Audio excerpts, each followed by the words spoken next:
My name is Ava Hartley. For the past 5 years, I've been a senior software engineer at Veltrix Dynamics, one of the leading companies in AI-powered automated manufacturing systems. I'm 35 years old. I have 2 engineering degrees, and right now, I'm watching the woman who stole my life's work crash and burn in spectacular fashion. I'm sitting in the back row of our corporate auditorium, trying to keep my face neutral as Clarissa Shaw gestures dramatically at the projection screen behind her. Her navy blue blazer is immaculate, her blonde hair styled in that perfect corporate bob that somehow never moves, and her voice carries confidently across the room as she presents my AI manufacturing coordination system to the entire executive board and our major investors. As you can see, Clarissa says, clicking to the next slide, a slide I designed, our proprietary algorithm optimizes production flow by predicting bottlenecks before they occur.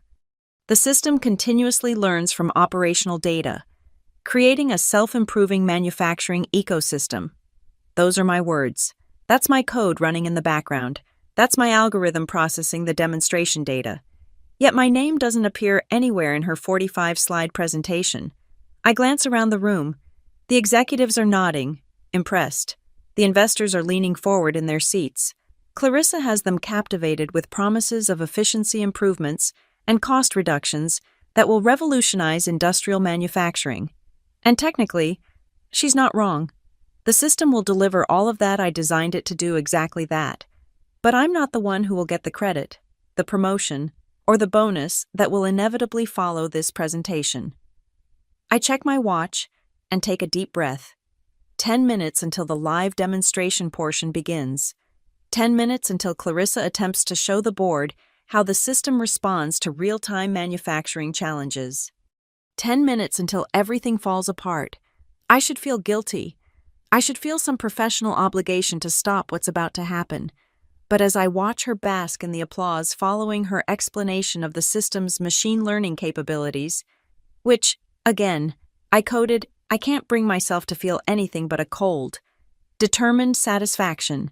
8 months of my life went into this project.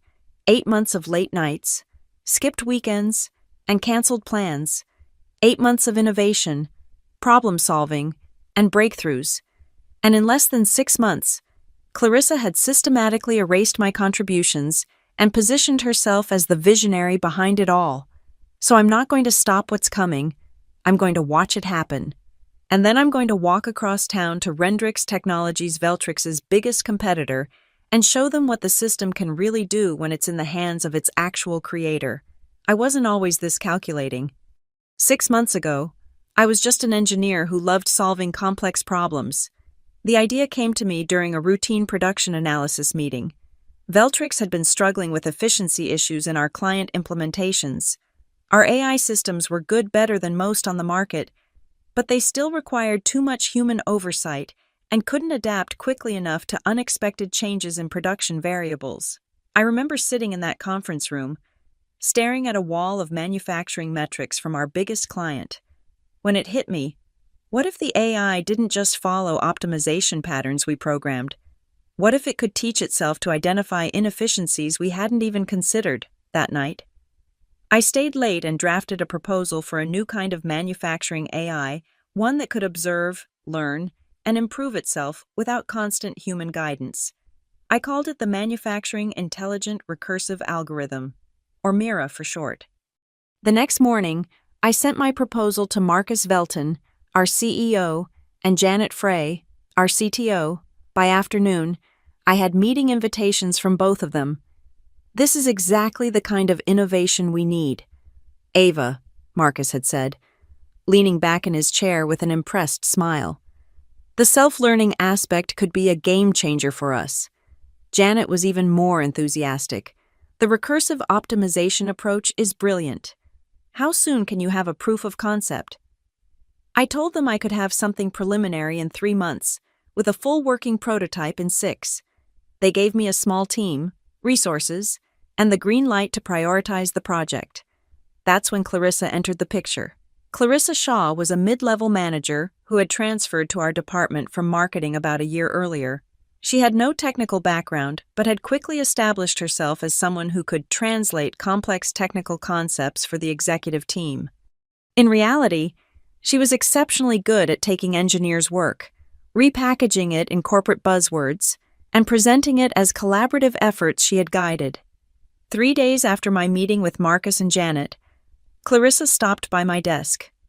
"Ava, I just heard about your AI project," she said, perching on the edge of my desk uninvited. "It sounds fascinating. The executive team is really excited about it. I remember being surprised she already knew about it." "Thanks. I'm just getting started on the preliminary architecture." "Well, I've been asked to help manage the project from the business side," she said, smiling broadly. "You know, interfacing with the executives, handling the reporting, making sure you have everything you need. We're going to make a great team." I should have seen the warning signs right then. Clarissa hadn't been asked to do anything she had volunteered herself after hearing about a high-visibility project. But I was focused on the technical challenges, not office politics, so I just nodded and went back to my work. The first few weeks were fine. I assembled a small team of 2 junior engineers to help with specific components. While I handled the core algorithm development, Clarissa set up weekly status meetings and created project tracking documents. She seemed helpful. If a bit overeager to be included in technical discussions she clearly didn't understand. The first real red flag appeared about a month into the project. I had scheduled a meeting with Janet to discuss some technical challenges we were facing with the learning algorithm. When I arrived at Janet's office, Clarissa was already there. "Hope you don't mind," she said brightly. I thought I should sit in to stay up to date on the project status. Throughout the meeting, Clarissa interjected with questions and comments that derailed the technical discussion. Worse, she began using "we" when describing the development work to Janet. "We're making excellent progress on the core algorithms," she said at one point, as if she had written a single line of code. I corrected her gently. "The team is working through some complex machine learning challenges, but I think we found a promising approach." Janet seemed not to notice the distinction, and the meeting ended with action items assigned to the team rather than to specific people. After that, Clarissa began inserting herself into every aspect of the project. She started scheduling meetings with other department heads without including me. When I asked about them afterward, she would say they were just brief updates or business discussions that wouldn't interest you. 2 months into development, we had our first major breakthrough. I had been struggling with getting the algorithm to efficiently process manufacturing variables across different types of production environments. One night, while working late, I realized we could use a modified form of transfer learning to allow the system to apply insights from one manufacturing context to another without complete retraining. The next morning, I excitedly shared the breakthrough with my small technical team. We spent the day implementing a proof of concept, and by evening, we had a demonstration ready that showed how the system could adapt optimization strategies between completely different manufacturing processes. I emailed Janet and Marcus to share the news, with Clarissa copied on the email. Within minutes, Clarissa replied to all, "This is fantastic work by the team. I'll set up a demonstration for the executive committee tomorrow morning." The next morning, I arrived early to set up the demonstration, only to find Clarissa already in the conference room with Janet and Marcus.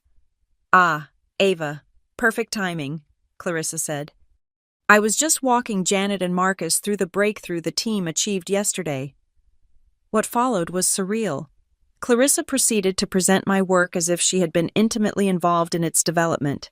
She used technical terms incorrectly, but with such confidence that neither Janet nor Marcus seemed to notice. When I tried to clarify or correct her, she would smile and say things like, "Yes, that's a more technical way of explaining what I just said." By the end of the meeting, both Janet and Marcus were congratulating the team on the progress, with special acknowledgement to Clarissa for driving the project forward. I left that meeting in a daze, unsure of what had just happened. Had Clarissa really just taken credit for my breakthrough, and had our CEO and CTO actually believed her over the next few months? The pattern intensified. Clarissa began excluding me from strategic meetings about the project.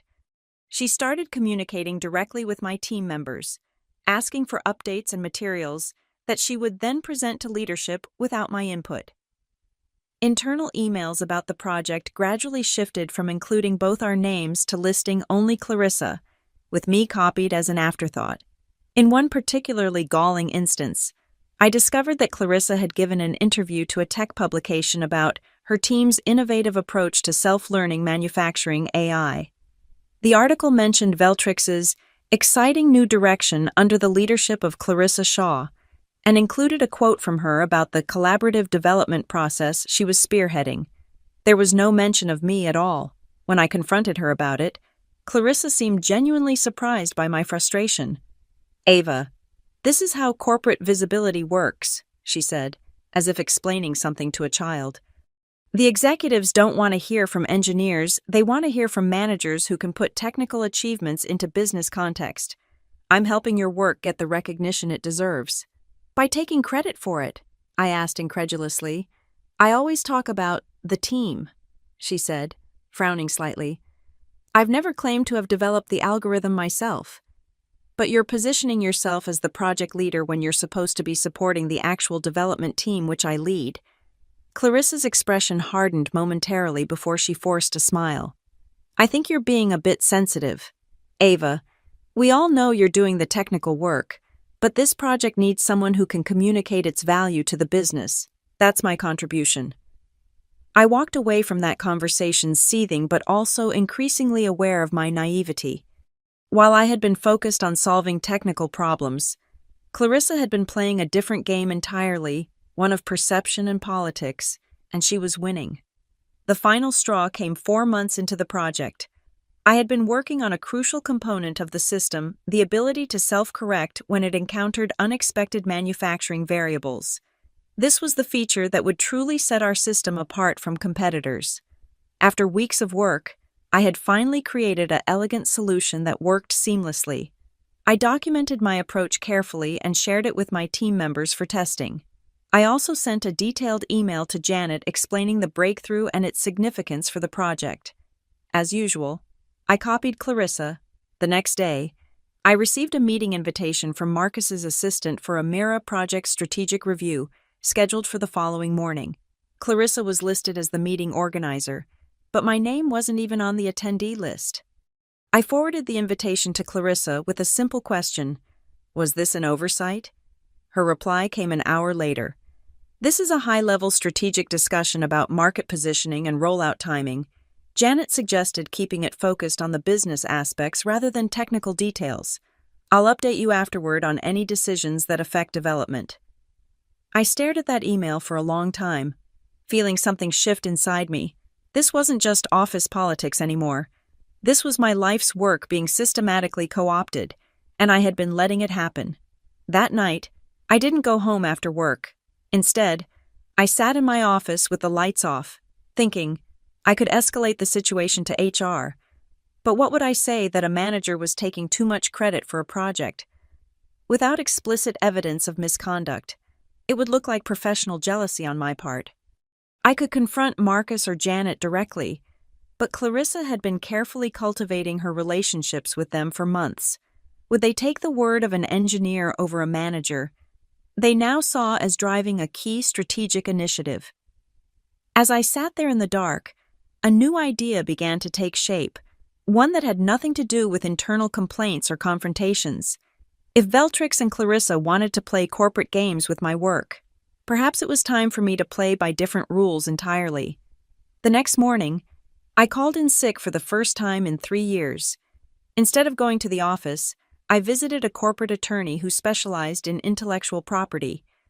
"I want to protect my work," I told her, "without violating my employment agreement." Linda Zhao was a sharp, no-nonsense lawyer in her 50s who had built her practice helping tech workers navigate the complex world of IP rights. She listened carefully as I explained my situation, occasionally making notes. "Your employment contract with Veltrix likely gives them ownership of anything you develop while employed there, especially if it's related to their business and you use their resources," she said when I finished. "But there might be another approach." She explained that while I couldn't claim ownership of the specific implementation I developed at Veltrix, The core concepts and innovations might be protectable if I develop them independently into something new and sufficiently different. You'd need to be extremely careful, Linda warned. No using Veltrix code, no working on company time, and no using company resources. You'd need to document everything meticulously to prove independent development. And I'd need to create something better, I added, an idea already forming. Linda gave me a measured smile. Substantially different and better would certainly strengthen your position. That afternoon, I formed Iron Willow Systems, LLC. I rented a small office space across town, purchased my own development equipment, and began laying the groundwork for what would become the real Myra, not the version Clarissa was parading around Veltrix, but a truly revolutionary system that would make that version look like a child's science project. For the next 2 months, I lived a double life. At Veltrix, I continued working on the official Myra project, doing just enough to meet expectations, but no longer volunteering innovations or improvements. I watched silently as Clarissa took more and more control, excluding me from meetings and decisions while continuing to position herself as the visionary behind the project.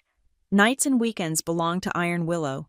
I rebuilt Myra from the ground up, incorporating the lessons learned from the Veltrix version, but taking the concept much further. The new Myra wasn't just for manufacturing, it was a universal coordination AI that could optimize processes across industries, from supply chain logistics to healthcare operations. I meticulously documented every step of my independent development process. I recorded video logs of my work sessions. I had every notebook notarized. I even hired a respected AI ethics consultant to periodically review my progress and provide dated feedback, creating an unimpeachable timeline of independent creation. The dual workload was exhausting, but each time I felt my resolve weaken, I would encounter another example of Clarissa's appropriation of my work at Veltrix, an internal newsletter highlighting her innovative leadership, an all-hands meeting where she presented project milestones as her team's achievements, a company blog post where she explained her approach to self-learning algorithms. Each slight fueled my determination to create something so undeniably superior that no one could question who the true innovator was. 3 weeks ago, Clarissa announced to the Veltrix executive team that the Myra system was ready for a full demonstration. She scheduled a major presentation for today, a showcase for the board of directors, key investors, and even some industry analysts. It would be Veltrix's moment to reveal their revolutionary new product to the world. What Clarissa couldn't know, was that the Veltrix version of Myra had a fundamental flaw in its adaptation mechanism. It wasn't a flaw I had introduced intentionally. It was simply a limitation I had discovered during my independent development but never addressed in the Veltrix version because, by then, Clarissa had effectively sidelined me from core development decisions. The flaw would only manifest under specific circumstances that happened to match exactly the demonstration scenario Clarissa had planned. I knew this because Raj Patel, one of the junior engineers on my team, who had become increasingly uncomfortable with Clarissa's behavior, had been keeping me informed of the demonstration preparations. She's planning to show how the system adapts to a simulated supply shortage. Raj told me quietly over coffee last week. She's going to introduce a 50% reduction in raw materials and show how the system reconfigures the production process in real time. I nodded slowly, feeling a chill of recognition. That specific scenario, a sudden large-scale resource constraint, was precisely what would trigger the flaw. The system would attempt to recalculate too many variables simultaneously, creating a cascading failure in its decision tree. Has she run that exact scenario in testing? I asked, already knowing the answer. Raj shook his head. She doesn't think we need to. She says the system can handle any scenario we throw at it. I could have warned her. I could have suggested additional testing. I could have explained the potential issue and how to avoid it. I did none of those things. Instead, I finalized my version of Myra and reached out to Daniel Chen, the CTO of Rendrix Technologies, Veltrix's largest competitor. I've developed something you might find interesting. I wrote in a carefully worded email, an entirely new approach to process optimization AI developed independently through my company, Iron Willow Systems. Daniel's response came within hours, expressing interest in seeing a demonstration. We scheduled it for today, 1 hour after Clarissa's presentation at Veltrix. Which brings me back to this moment, sitting in the back row of the Veltrix auditorium, watching Clarissa bask in applause as she concludes the presentation portion of today's event. And now, she says with practiced confidence, I'd like to demonstrate how Mira performs in a real-world manufacturing crisis scenario. The lights dim slightly as she moves to a control console set up at the front of the room. Behind her, the large screen displays a simplified visualization of a manufacturing floor conveyor belts, robotic arms, assembly stations all represented in a clean, modern interface. Our system is currently running a standard production simulation, Clarissa explains. Everything is operating at optimal efficiency, but what happens when disaster strikes? She presses a button on the console with theatrical flourish. On the screen, a warning flashes, supply chain disruption, raw materials, reduced by 50%. In a traditional manufacturing environment, this kind of disruption would cause production to halt while human managers redesign the entire process. Clarissa continues, but watch what happens with Mira. The visualization shows the simulated factory beginning to reconfigure itself. Robotic arms adjust their patterns. Conveyor speeds change. Assembly priorities shift. For about 30 seconds, everything seems to be working as intended. Clarissa is narrating the changes with growing excitement, pointing out how the system is intelligently reallocating resources to maintain production of high-priority items while minimizing waste. Then it happens. First, a small error message appears in the corner of the screen. Clarissa doesn't notice it, continuing her enthusiastic explanation. Then another error appears, and another. Suddenly, the entire visualization freezes. The error messages multiply, filling the screen with red warnings. The simulation control panel begins flashing a critical failure alert. Clarissa falters mid-sentence. This is just a minor. She frantically taps at the control console, trying to restore the system. Nothing happens.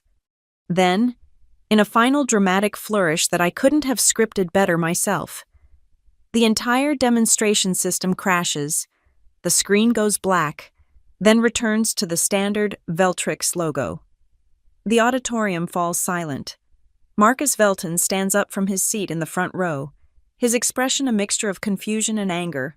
Clarissa, what's happening? It's just a temporary. The system is very complex and sometimes during demonstrations. Clarissa stammers, her composure completely shattered. Janet Frey joins Marcus at the front. Has this happened in testing? Not exactly this scenario, but you didn't test the exact demonstration you planned to show the board. Janet's voice is incredulous. The system should be able to handle any scenario, Clarissa insists, her voice rising slightly. That's what it was designed to do. From my seat in the back, I can see the executives exchanging concerned glances. The investors are whispering to each other. This is not the revolutionary technology showcase they were promised. Marcus attempts to salvage the situation. Perhaps we should take a short break while the technical team resolves this issue.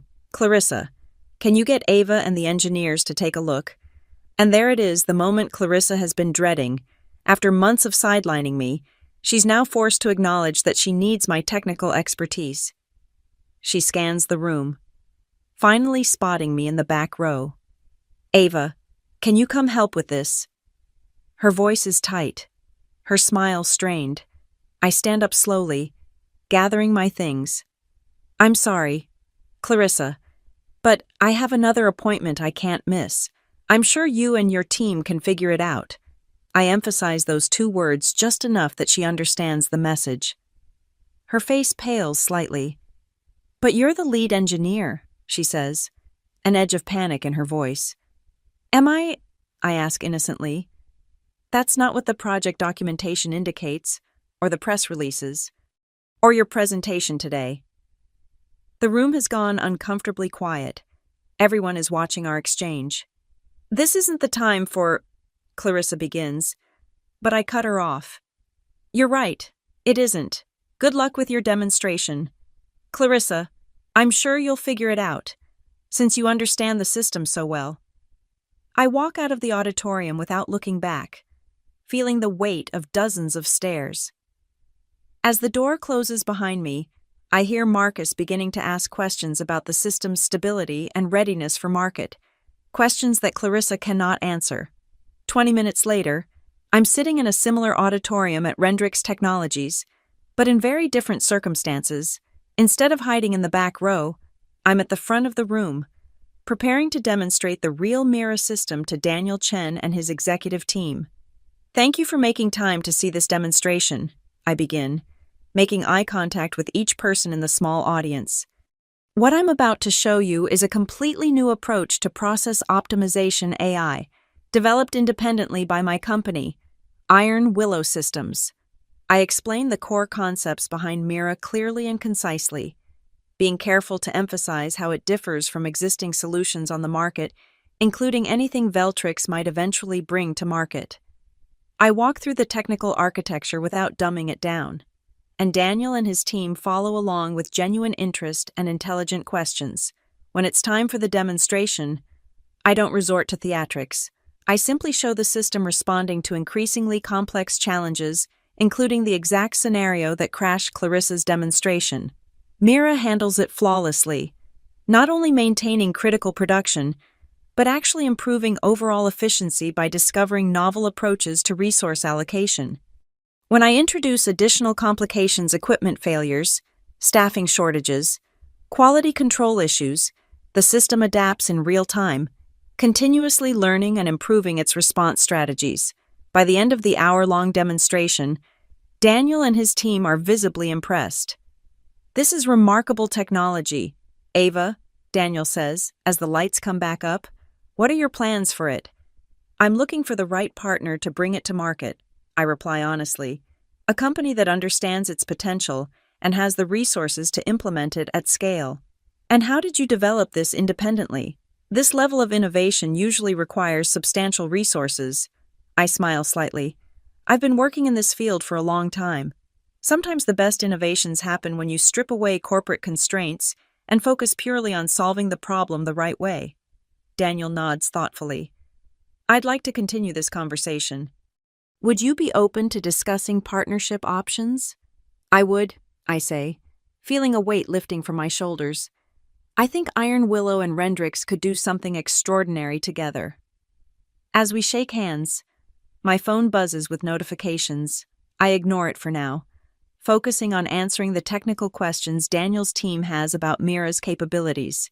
It's only later, sitting in a coffee shop after the meeting, that I check my messages.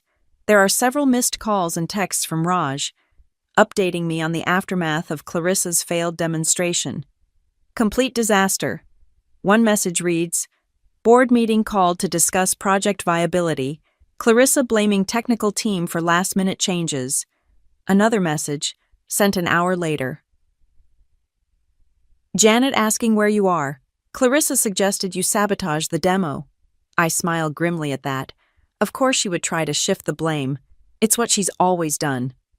The final message from Raj is the most interesting. Marcus asking to see all project documentation and code commits. Janet reviewing development history. So they're finally looking at who actually built the system. It's too late for Veltrix. But at least the truth will come out internally. My phone rings. It's a number I don't recognize. I consider ignoring it but decide to answer. Ava Hartley. "Ms.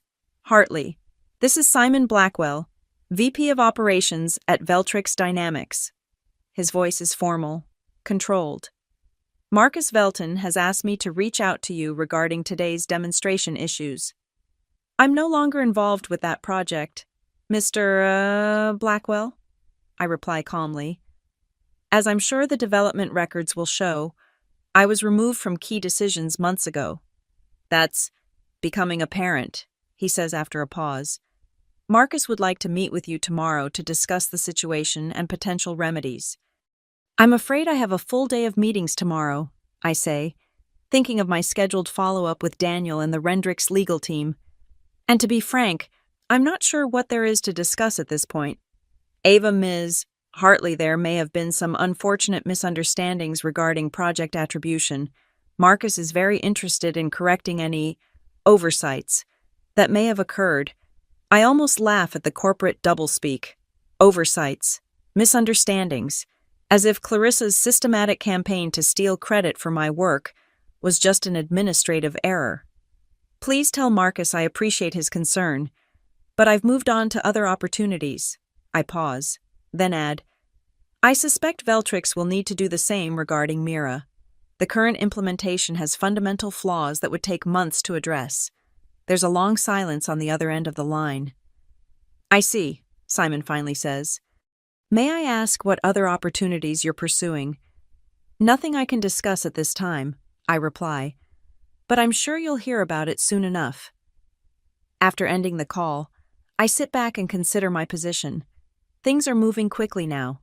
By tomorrow, Veltrix will fully understand what they've lost.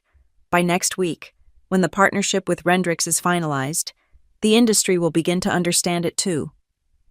My phone buzzes again, an email from Clarissa.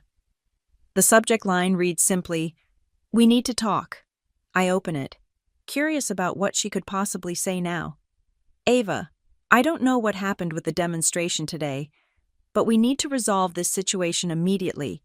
The board is asking questions I can't answer about the technical implementation. I need your help to salvage this project. Can we meet privately to discuss how to move forward? I'm sure we can work out any misunderstandings about project contributions." The email continues with vague promises about ensuring proper recognition and the potential for joint leadership of the project moving forward. It's a desperate attempt to save herself, not a genuine acknowledgement of what she did. I delete the email without replying. 3 weeks later, I'm sitting in a conference room at Rendrix headquarters, finalizing the partnership agreement between Iron Willow Systems and Rendrix Technologies. The terms are better than I could have hoped for substantial upfront payment for the Myra technology, ongoing royalties from implementations, and a key advisory role for me in further development while maintaining my independence through Iron Willow. Daniel slides the signed contract across the table to me. "Welcome to the future, Ava. I think we're going to change the world with this technology." I sign my name and feel a sense of closure. That's the plan. As we're wrapping up the meeting, Daniel's assistant knocks and enters. "I thought you might want to see this," she says, handing Daniel a tablet.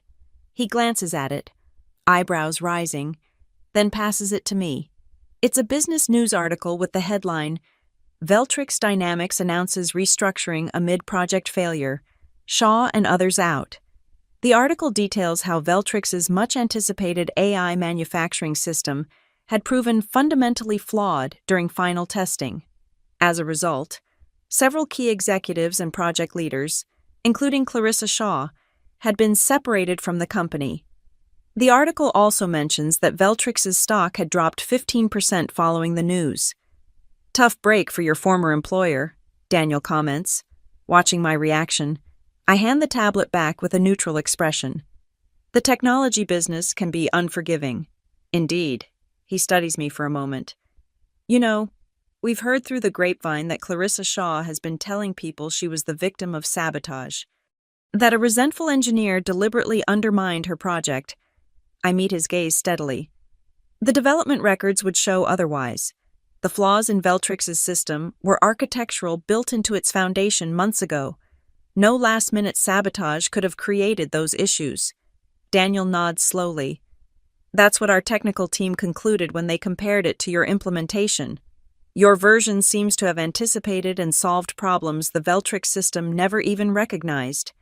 I had the advantage of learning from earlier mistakes," I say carefully. "Sometimes you have to build something twice to get it right."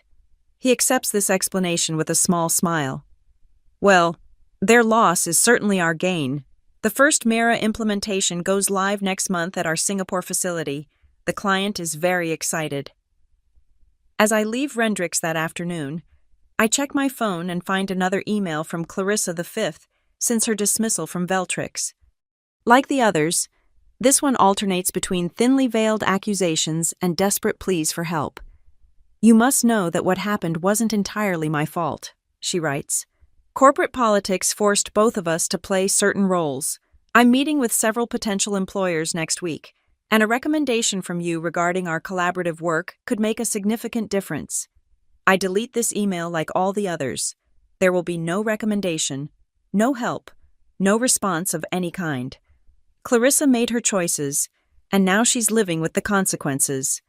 2 months later, Mira has been successfully implemented in 3 major manufacturing facilities, with a dozen more in the pipeline. The industry is buzzing about the revolutionary technology from Rendrix, and Iron Willow's value as a company has increased tenfold. I've moved into a new apartment with floor-to-ceiling windows overlooking the city. On my desk sits a framed copy of the cover of Technical Innovation Monthly, featuring an article about the woman behind manufacturing's AI revolution, Ava Hartley, and the development of Mira.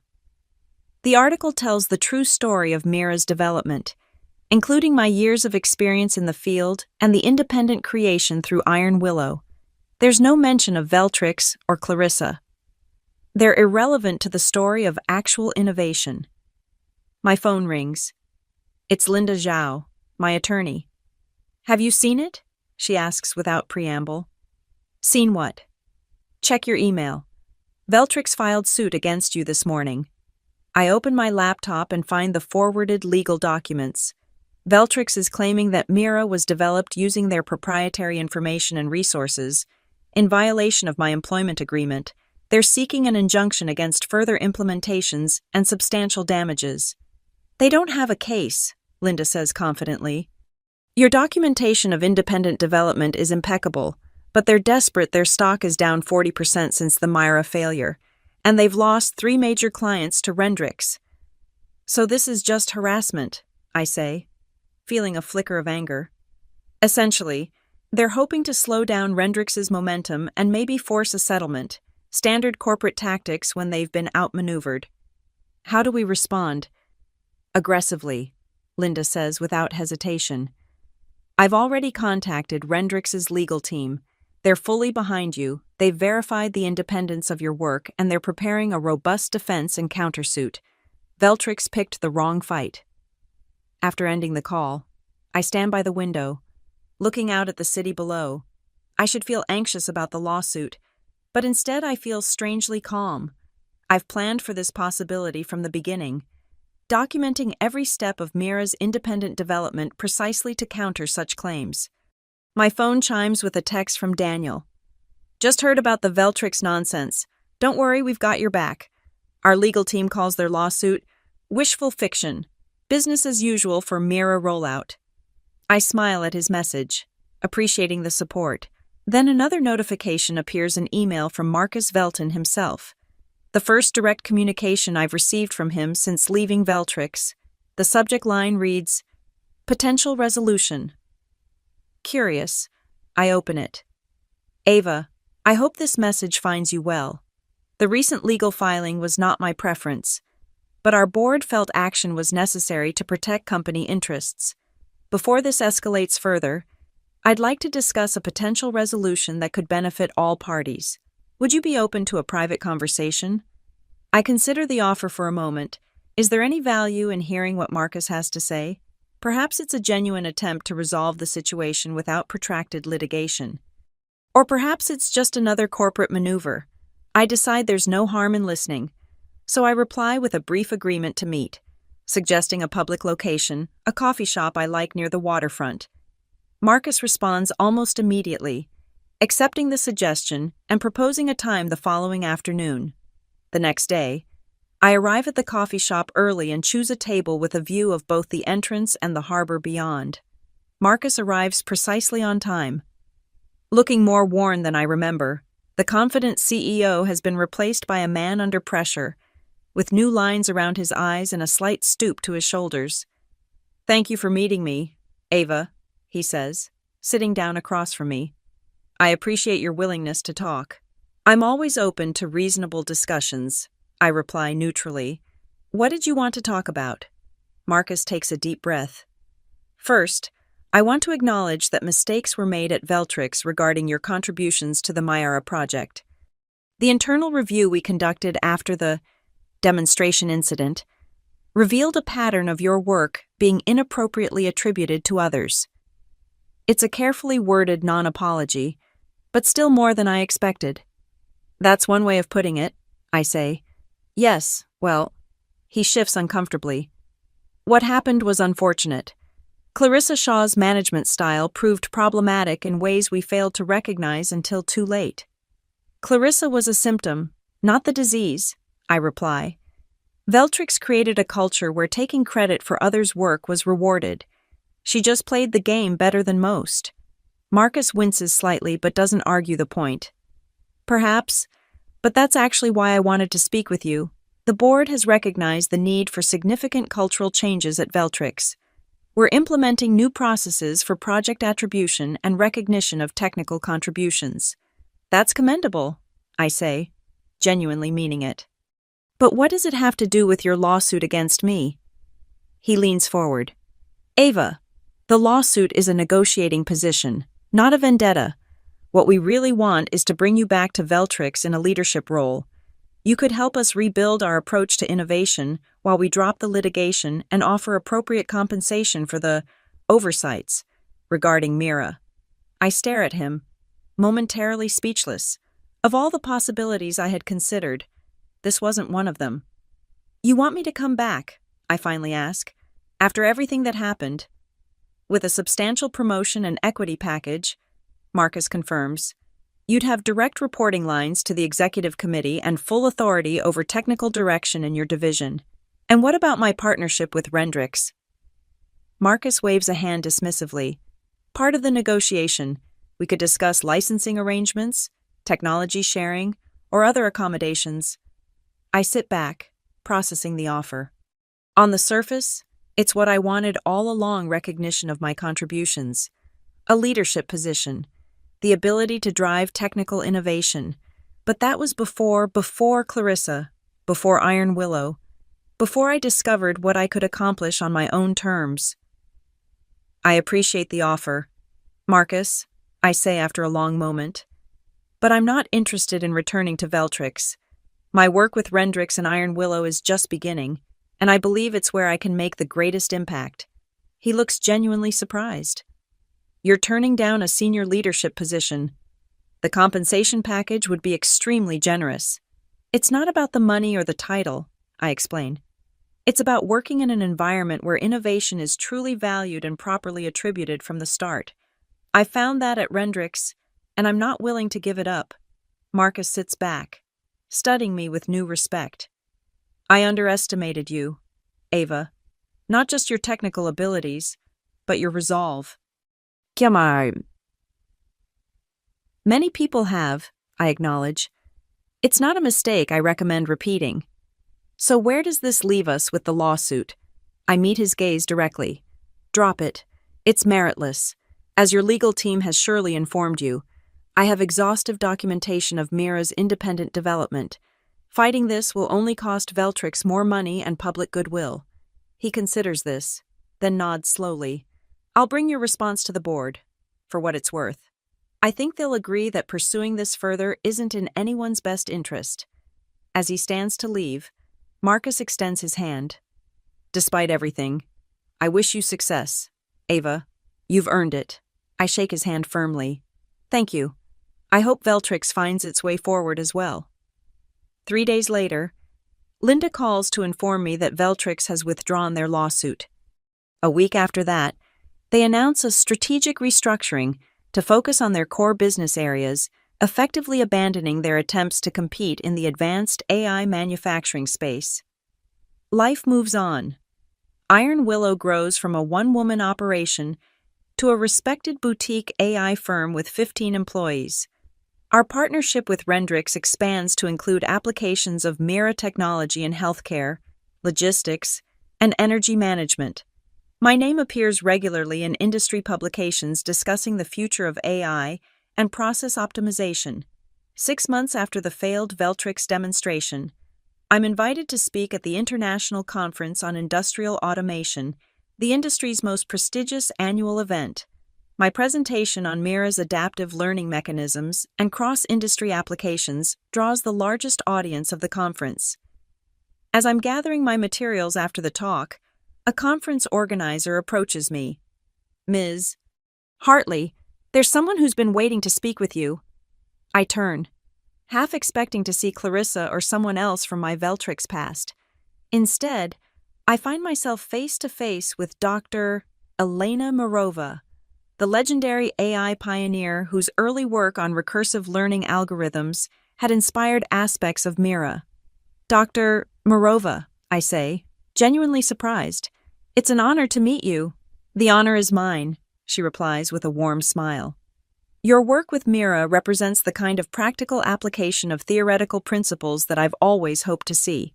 You've taken concepts that existed mainly in academic papers and transformed them into systems that solve real-world problems. We talk for nearly an hour, discussing the theoretical underpinnings of Mira and potential future directions for the technology. As our conversation winds down, Dr. Mirova mentions that she's chairing a committee to select the recipients of the Kaufman Prize for Innovation in Applied Artificial Intelligence, one of the field's highest honors. I would be very interested in seeing a nomination for your work on Mira, she says meaningfully. The deadline is next month. 2 months later, I'm standing on a stage accepting the Kaufman Prize, looking out at an audience of the most respected names in the field. My acceptance speech is brief, focusing on the technical challenges overcome in Mira's development and expressing gratitude to those whose theoretical work made it possible. I don't mention Veltrix. I don't mention Clarissa. They're footnotes in a story that has moved far beyond them. At the reception following the award ceremony, I find myself surrounded by well-wishers and potential collaborators. Academic researchers want to discuss Mira's theoretical implications. Industry representatives want to explore potential applications in their fields. It's a heady experience, being recognized not just for commercial success, but for genuine innovation. As I'm speaking with a professor from MIT about Mira's potential applications in climate modeling, I notice a familiar figure hovering at the edge of the crowd. Clarissa Shaw, looking significantly less polished than I remember, is watching me with an unreadable expression. I excuse myself from the conversation and approach her, curious about what would bring her to this event. Clarissa, I say neutrally, I didn't expect to see you here. I'm sure you didn't, she replies, her voice tight. I'm working with NeuroSync now, junior business development role. They sent me to the conference to scout potential partnerships. NeuroSync is a small, struggling AI firm known more for aggressive marketing than technical innovation. It's quite a step down from her director-level position at Veltrix. I see, I say, unsure what else to add. An uncomfortable silence stretches between us until Clarissa finally speaks again. Congratulations on your award, she says, the words clearly costing her something. The technology is impressive. Thank you, I reply simply. She takes a deep breath. I wanted to tell you that I understand now.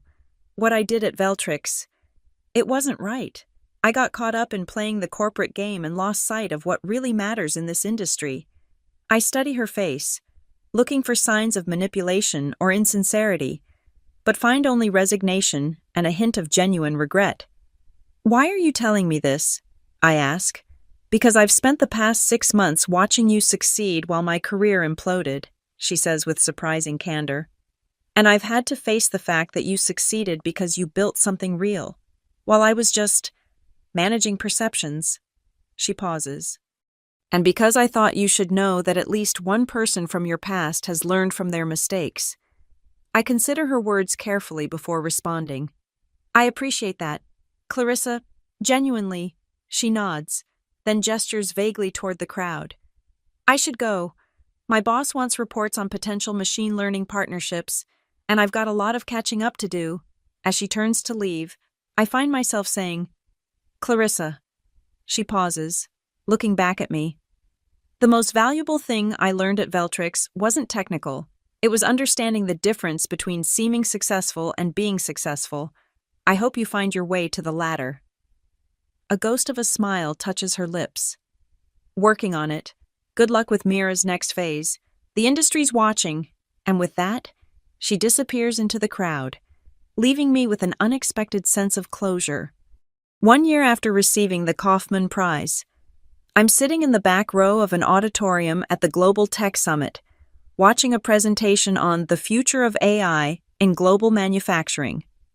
On the stage, Daniel Chen is showcasing the results of Mira implementations across 27 manufacturing facilities worldwide, 35% average efficiency improvements, 22% reduction in energy consumption, 41% decrease in material waste. The system that began as my response to corporate politics has become a global force for manufacturing optimization, saving resources and reducing environmental impact while improving productivity. Iron Willow has grown to 50 employees, with offices in 3 countries. Our partnership with Rendrix has expanded into joint research initiatives, pushing Mira's capabilities even further. As Daniel concludes his presentation to enthusiastic applause, he adds one final slide: special recognition to Ava Hartley and the Iron Willow team for their groundbreaking work on Mira's core technology. I smile quietly from my seat in the back row.